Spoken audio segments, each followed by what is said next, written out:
ये investment fluctuation fund का क्या ट्रीटमेंट होगा आइए जानते हैं एडमिशन ऑफ पार्टनर के अंदर। देखो ए और बी पार्टनर्स का रेशियो 2:3 है, उन्होंने एडमिट किया, सी पार्टनर एडमिट किया 1/4 शेयर में। अब यहाँ पे मुझे अलग अलग अकाउंटिंग ट्रीटमेंट करनी है केस वन। पहली बात अपन ये जान लेते हैं इन्वेस्टमेंट फ्लक्चुएशन फंड होता क्या है। इन्वेस्टमेंट फ्लक्चुएशन फंड अगर इन्वेस्टमेंट की वैल्यू कम होगी तो पहले ये एब्जॉर्ब करेगा, उसके बाद ही हम रीवैल्यूएशन अकाउंट के अंदर जाएंगे।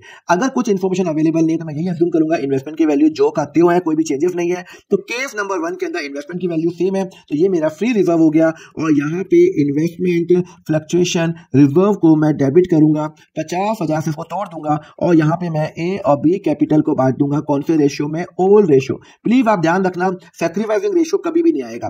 केस नंबर 2, अगर मार्केट वैल्यू 3 लाख है, सेम होगी यार, मार्केट वैल्यू 3 लाख है और अभी भी क्वेश्चन में लिखा हुआ है 3 लाख है, तो यहाँ पे इन्वेस्टमेंट फ्लक्चुएशन जो रिजर्व है उसको डेबिट करूंगा 50,000 से, क्योंकि ये मेरा फ्री रिजर्व हो गया, और to A capital to B capital करूंगा, वही मैं ओल रेशियो के अंदर करूंगा। प्लीज आप ध्यान रखना ओल रेशियो के अंदर ही होगा। क्लियर है।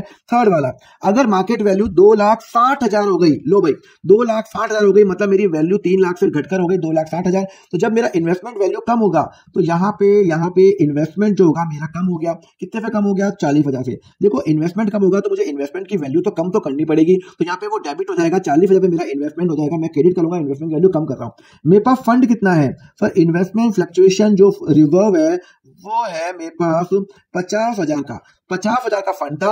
इन्वेस्टमेंट की वैल्यू जो मेरी कम हुई वो मैंने इससे एडजस्ट की पहले, और जो बच जाएगा वो मैं पार्टनर को बांट दूंगा, to A capital to B capital, कौन से रेशियो में, ओल्ड रेशियो में 10,000, तो यहाँ पे 4,000, यहाँ पे 4,000 और यहाँ पे 6,000। आपको कंसेप्ट समझ में आ रहा है। मैं कंसेप्ट ये बता रहा हूँ कि जो इन्वेस्टमेंट की वैल्यू कम होगी पहले एब्जॉर्ब करेगा ये, तो इन्वेस्टमेंट की वैल्यू 40,000 में कम हुई तो इसने एब्जॉर्ब किया, बाकी 10,000 मैंने ए और बी को मैंने बांट दिए। अब हम करेंगे केस नंबर 4। केस नंबर 4 में लिखा हुआ है इन्वेस्टमेंट के 2,20,000 हो गई, लो मेरी इन्वेस्टमेंट की वैल्यू 2,20,000 हो गई, 3 लाख थी 2,20,000 हो गई, इसका मतलब है इन्वेस्टमेंट 80,000 से मेरा क्रेडिट हो जाएगा। अब मैं डेबिट क्या करूंगा, देखो मेरे पास फंड कितना है, इन्वेस्टमेंट फ्लक्चुएशन जो फंड है वो है 50,000 का, नुकसान हो गया 80 का, तो गुल्लक से 50,000 रुपए लिए, बाकी क्या करूंगा मैं रीवैल्यूएशन अकाउंट में लेके जाऊंगा 30,000 रुपए। क्लियर है। इन्वेस्टमेंट की वैल्यू कम हुई 80,000 से, 50,000 का फंड यूज किया और 30,000 मैंने रीवैल्यूएशन अकाउंट के अंदर डाला। अगर यहाँ पे केस नंबर 5 करेंगे, वेरी इंपॉर्टेंट केस, मेरी इन्वेस्टमेंट की वैल्यू बढ़ रही है, इन्वेस्टमेंट की वैल्यू बढ़ रही है मतलब इन्वेस्टमेंट और डेबिट होगा,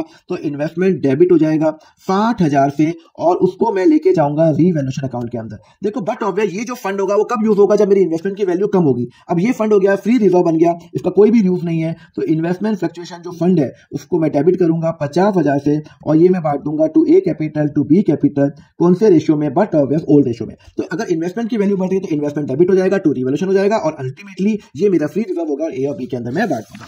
नेक्स्ट लेक्चर में करेंगे अपन द प्रोपोर्शनल कैपिटल, उसके लिए फॉलो करो अकाउंट फंडा।